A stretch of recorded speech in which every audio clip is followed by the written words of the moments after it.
Très chers membres de la communauté congolaise et de partout dans le monde, bonjour. Nous venons encore une fois de plus aujourd'hui, le vendredi 24 avril 2020, avec notre causerie. Nous appelons ça causerie parce que ce que nous allons vous dire, nous avons déjà posté ça sur notre page Facebook. Ce que nous allons dire aujourd'hui, c'est ce que vous connaissez déjà. Ce que nous allons dire, c'est ce que nous allons vous rappeler. Nous venons dire bonjour à vous qui êtes en ligne en ce moment. Nous venons vous dire merci pour votre fidélité. Nous venons vous dire merci pour vos conseils. Nous venons vous dire merci parce que vous êtes là, vous nous envoyez les informations. Vous êtes là chaque fois que nous nous branchons. Nous allons directement dire bonjour à vous qui êtes en ligne. Monsieur Vincent Miro Oudjouro, nous vous disons merci et bonjour d'être en ligne. À vous, monsieur Christian Ilunga, ingénieur. Vous êtes à Nova Product à Kinshasa. Nous vous disons merci et bonjour. À vous qui êtes connectés en ce moment, maman Amina Mouko, merci d'être en ligne et bon anniversaire. Bon anniversaire à vous, maman Amina, que Dieu vous bénisse. Maman Michael-Ange Massengo, papa Francine Kwadi, je vous vois en ligne, je vous dis merci. En ce moment, monsieur Lawson Ikafa, monsieur Richmond Zola, monsieur madame Betty Nice, à tout le monde qui est connecté en ce moment, nous vous disons merci. Aujourd'hui, nous allons partager des choses, comme nous disons, des choses que vous connaissez. Aujourd'hui, nous allons vous rappeler. Aujourd'hui, nous allons réexpliquer. Aujourd'hui, nous allons faire ce qu'on appelle la traduction de ce qui était en anglais en français. Commençons par ce que nous allons vous dire, ce que nous allons partager aujourd'hui. Nous allons parler du président Donald Trump, comme j'ai écrit que le président Donald Trump a raisonné à haute voix. Qu'est-ce qui se passe? Qu'est-ce que le président Donald Trump a dit? Nous allons aussi parler de JB qui est notre gouverneur d'Illinois. Nous allons parler de ADM qui est une société qui s'occupe de la production d'éthanol. Nous allons parler aussi des dollars général. Là, nous serons à Bloomington. Qu'est-ce qui s'est passé là-bas? Ils ont eu un problème avec OSHA. Nous allons vous dire qu'est-ce qui s'est passé. Nous allons parler d'un législateur qui est au sud de l'Illinois, qui a porté plainte contre le gouverneur. Nous parlerons aussi de Ménard. Vous savez, Ménard, ça vend tout ce qui est comme tout ce qui est comme plomberie, ainsi de suite. Nous allons vous dire quelles sont les mesures que Ménard a prises. Et puis, nous parlerons enfin de la page noire. Nous avons 2 deuils, et même 3. Un deuil, on avait déjà annoncé. Et il y a 2 qui se sont ajoutés. Nous vous dirons de quel deuil il s'agit. Je viens dire encore une fois bonjour à vous, monsieur Christian Junior Nzepo. Que Dieu vous bénisse. Papa Francine Kwadi, que Dieu vous bénisse aussi. Nous allons commencer par Dollar Tree. Dollar Tree, vous savez que Dollar Tree, c'est un magasin ici, ou une boutique où nous connaissons qu'on vend les histoires à $1. Vous savez que les États-Unis, ceux qui travaillent dans des compagnies, partout où nous travaillons, il y a l'organe qu'on appelle OSHA. OSHA, c'est ceux qui s'occupent de la sécurité. Tout ce qui est comme sécurité, l'organe qui contrôle les histoires de la sécurité, ça s'appelle OSHA. Alors, Dollar Général de Bloomington a eu un problème avec OSHA. Ils sont venus inspecter. La dernière fois qu'ils sont venus inspecter, c'était au mois de décembre de l'année passée, en 2019, c'était exactement le 13 décembre.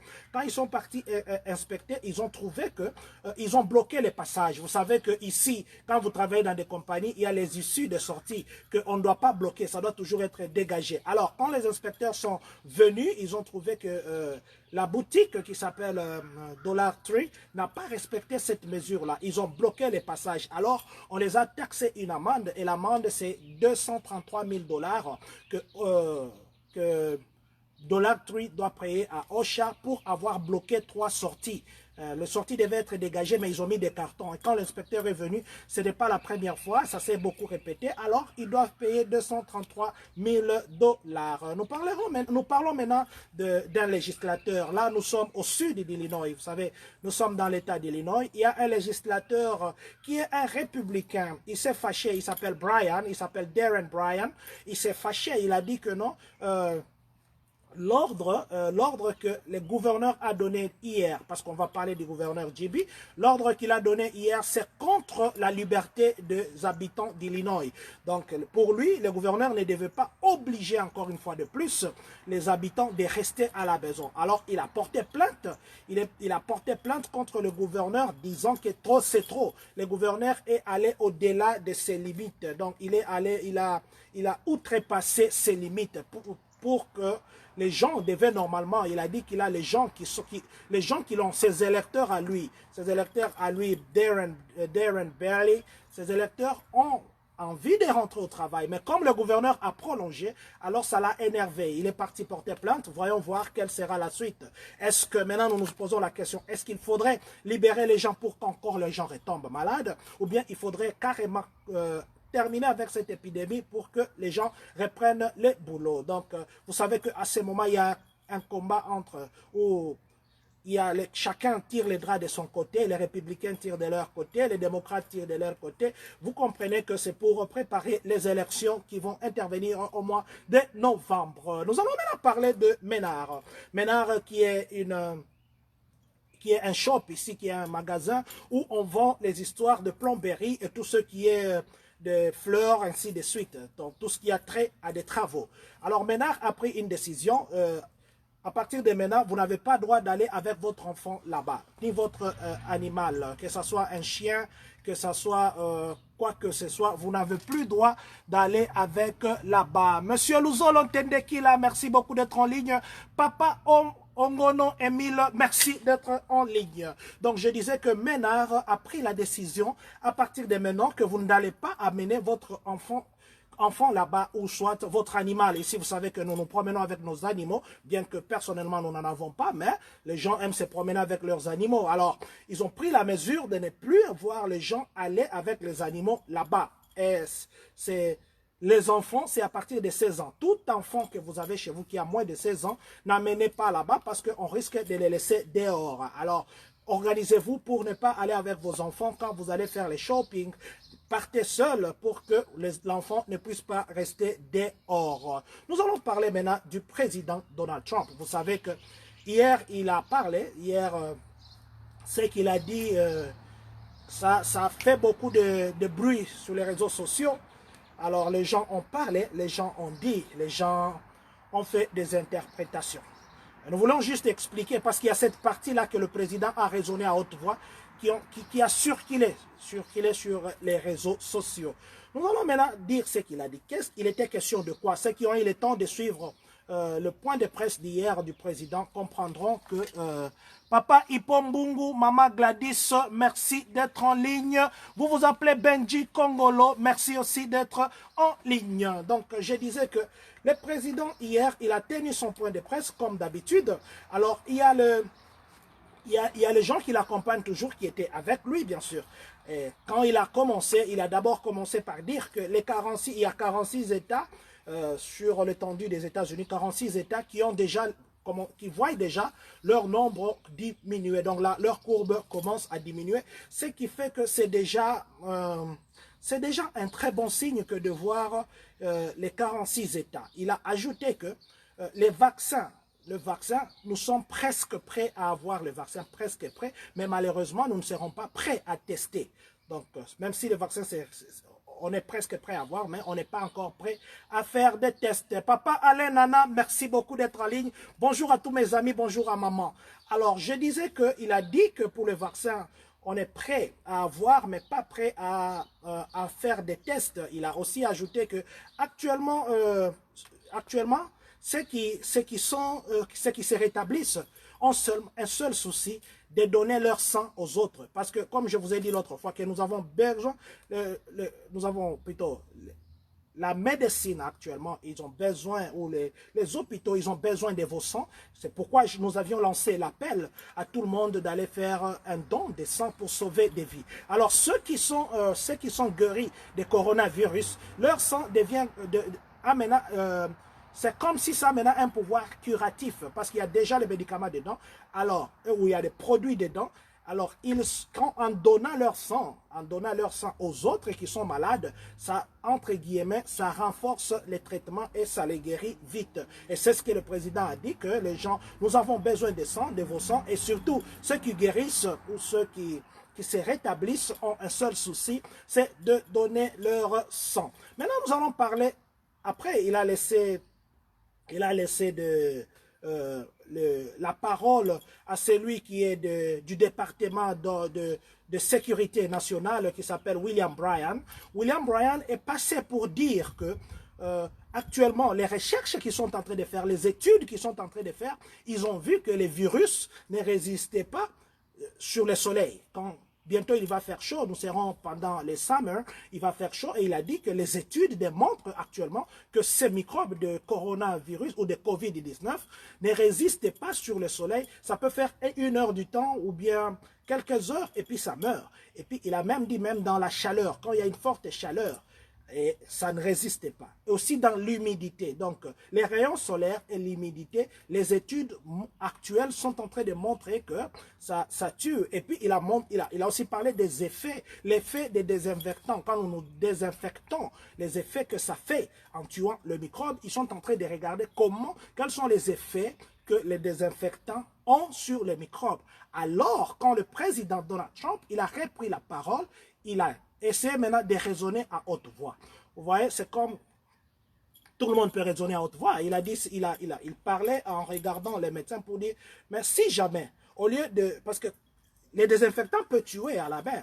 Quand on fait là, les microbes meurent. Maintenant, est-ce qu'il n'y aura pas moyen que l'on injecte? On injecte ça. Maintenant, le désinfectant peut maintenant détruire les microbes de l'intérieur, par exemple, au poumon, parce que c'est le poumon qui est le plus attaqué, ou qui sont les 2 poumons qui sont le plus attaqués. Alors, son raisonnement à haute voix a fait des tollés. Ça a fait une tollée, les gens ont interprété de leur façon, ainsi de suite. Nous voulions juste expliquer, parce que beaucoup de gens verront cette partie-là, qui passera sur le média. Nous voulons juste expliquer dans quel contexte il a raisonné à haute voix. Parce que j'ai vu des compagnies telles que Tylenol qui font aussi des tolls, qui sont passées, beaucoup de compagnies de désinfectants qui disent que non, vous ne pouvez en aucun cas vous injecter les désinfectants. Le président a juste raisonné à haute voix. Ce n'est pas qu'il a donné l'ordre ou il a dit que l'on devait faire ou on devait appliquer ça. Bon, peut-être si les composants qui sont dans les désinfectants peuvent tuer les microbes à l'extérieur, je pense qu'il pense dans son raisonnement, c'était que ces composants pouvaient aussi de l'intérieur détruire le microbe. Donc nous voulions juste porter l'éclairage sur ce qui circule sur les réseaux sociaux. Je demanderai aux gens, si vous avez le temps, de vraiment suivre toute l'entièreté du discours d'hier. Vous comprendrez ce que nous vous disons. Il a aussi dit que il y a les États, ces États qui sont prêts à réouvrir. Et il a encouragé les autres gouverneurs de suivre son pas. Quand on a posé la question sur des autres États qui sont en banqueroute, comme on dit, bankruptcy, mais il a dit qu'il ne pouvait pas répondre à ça et que la plupart de ces États-là, ce sont des États démocrates. Il serait mieux à la personne qui pose cette question de lui-même poser cette question excusez-moi pour la tautologie, de lui-même poser cette question au gouverneur.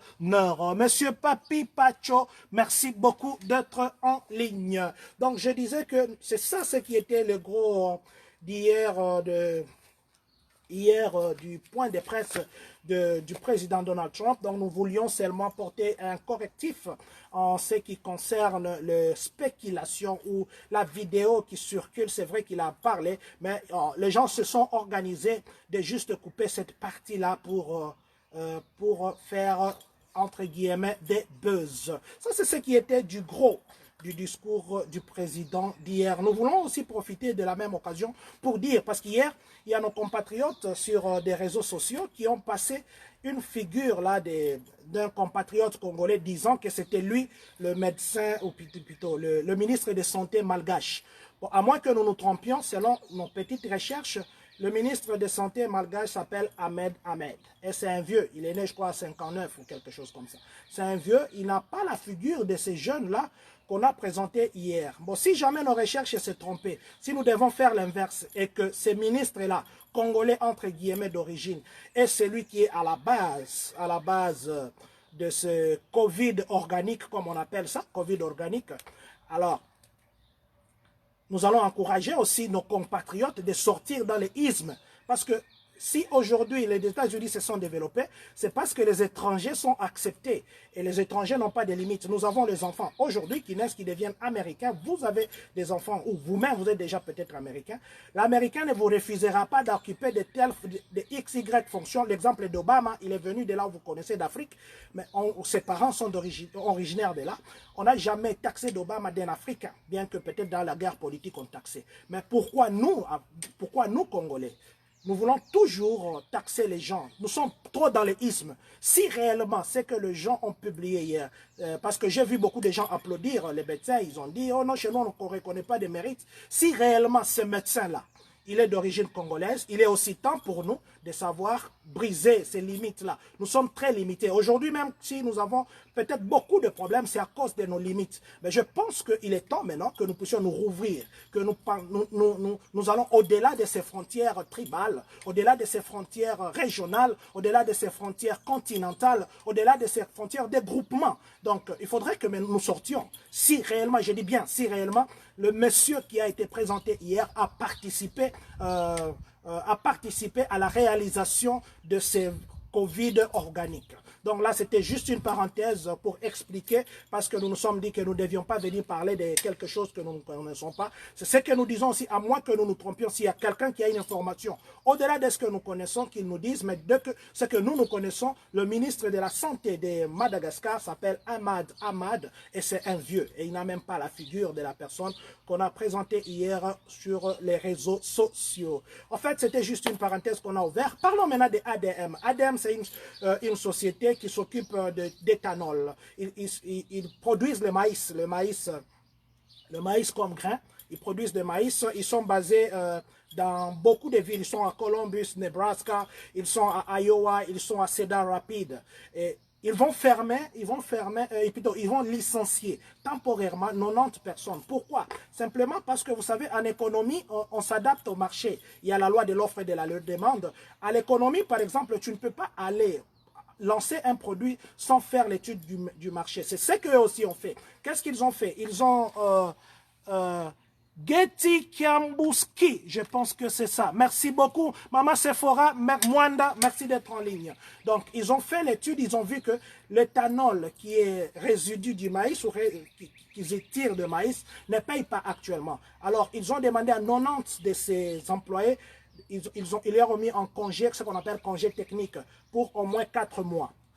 Pendant ce temps, ils ont changé leur production. Ils sont partis maintenant en alcool. Ils vont faire l'alcool et les désinfectants des mains. Simplement parce qu'ils veulent s'adapter au marché. Et c'est pourquoi beaucoup d'économistes sont en train de dire qu'après peut-être cette période ici, il y aura beaucoup de chômage. Parce que les gens voudront maintenant adapter leur business par rapport à la demande actuelle. Or, adapter le business par rapport à la demande actuelle, ça veut dire changer toute la structure. Ou c'est peut-être engager d'autres compétences que la société n'a pas actuellement. Bon, c'était juste vous expliquer des ADM. Nos frères qui travaillent là-bas seront en congé, mais c'est un congé qui sera payé pour les gens qui sont full-time. On va le payer, pas payer en termes d'argent. Leur assurance sera toujours en vigueur. Ils peuvent aller se faire soigner. Ils auront toujours leur assurance. Parlons maintenant de l'avant-dernier point, avant de parler de la page noire. Parlons maintenant des hôpitaux. Et plutôt, parlons maintenant de Djibi. Djibi, le gouverneur, a fait un discours hier qui a suscité beaucoup de réjouissances d'une part et des regrets de l'autre côté.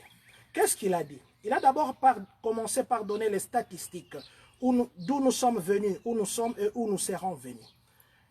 Il a dit que selon les études, si jamais nous n'avions pas, si lui n'avait pas lancé l'ordre de les rester à la maison, aujourd'hui, Illinois se retrouverait avec le nombre de morts et puis le nombre de contaminés 14 fois plus que le nombre que nous avons actuellement. Et ce sont les recherches qui ont été faites par les étudiants de l'Université d'Illinois. Vous savez qu'il y a l'Université d'Illinois ici à Chicago, ainsi de suite. Donc, les étudiants de l'Université d'Illinois ont fait ces projections et ils ont dit que l'ordre de rester à la maison a donné de fruits. Et il a aussi dit que lui-même, il regrette de prendre la décision de prolonger.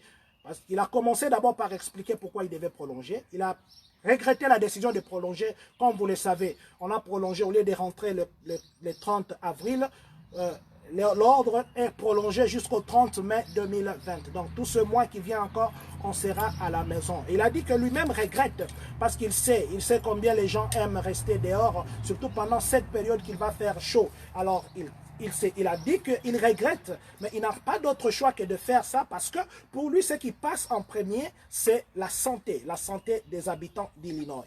Donc, c'est ce qui passe en premier et c'est ce qui a poussé à ce qu'il puisse prendre cette mesure. Ce n'est pas qu'il l'a fait de mauvaise foi, il l'a fait parce qu'il a le souci de sauver la population d'Illinois. Mais maintenant, il a dit qu'il y aura une réouverture. Ce n'est pas que les 30 et jusqu'au 30, il a gardé les mêmes mesures. Non, il y a des aménagements, plutôt de modifications qu'on a apportées par rapport à l'ordre de rester à la maison. Quelles sont ces modifications? Par exemple, avant, c'était que les parcs étaient fermés. Bon, pour le moment, les parcs vont commencer à réouvrir progressivement, mais en gardant, si vous allez dans un parc, vous devez toujours garder votre distance. Par exemple, l'eau, hein, aller avec des bottes, jouer sur l'eau, ça n'existait plus, des petits bateaux, ainsi de suite. Pour le moment, vous pouvez aller avec votre hors-bord, vous jouez, mais pas plus de 2 personnes dans un hors-bord. Allez pêcher, vous pouvez aller pêcher, mais vous ne pouvez pas être plus de 2. Donc, vous devez toujours garder la distance. Une autre modification, c'est qu'il y a ces services qui sont non essentiels actuellement, comme les nurseries, ainsi de suite. Ces services-là vont aussi réouvrir. Il y a 3 catégories de services qui vont réouvrir. Alors, qui ne sont pas actuellement considérés comme essentiels, mais à partir du 1er mai, parce que l'ordre ici entrera en vigueur à partir du 1er mai, et du 1er mai, et la signature de ça, de cette mesure, il va apposer ça la semaine prochaine, et le 1er mai, l'ordre est plutôt, cette mesure entrera en exécution. Maman Olga Senemo, bonjour à vous, et bonjour à Monsieur Célestin Kabwe. Alors, il a dit ceci. Les autres secteurs qui étaient considérés non essentiels, quelques secteurs aussi vont réouvrir. Et aussi, par exemple,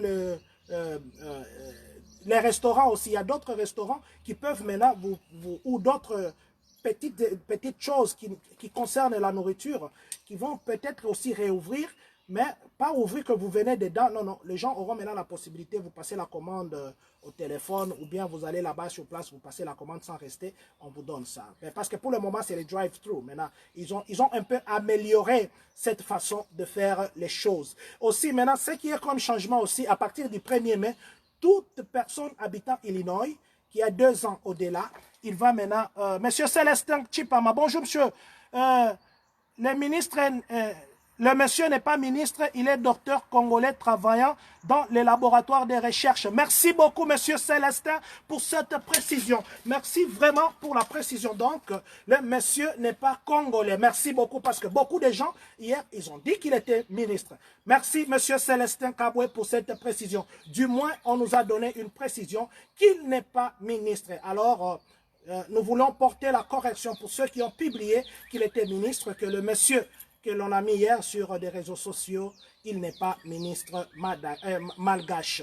Il n'est pas ministre, il travaille juste dans un laboratoire. Merci beaucoup, monsieur Célestin, pour cette précision. Nous allons aussi, et nous allons continuer à parler pour dire que les mesures, à partir de ce changement des mesures, c'est qu'à partir du 1er mai, dans le 1er mai, c'est dans quelques jours, parce qu'aujourd'hui c'est le 24, toute personne qui a 2 ans, votre enfant a 2 ans, quand il sort, excusez-moi, la connexion a fait défaut, quand il sort, il doit avoir le masque. Vous avez votre enfant de 2 ans, 3 ans, au-delà jusqu'à adulte, quand il doit se retrouver à un endroit où il est à côté de quelqu'un, il ne peut pas être au-delà de 6 feet ou bien 6 pieds, il doit porter son masque. Donc, prenez les dispositions maintenant à partir du 1er, ayons le masque, c'est pourquoi nous disons encore merci.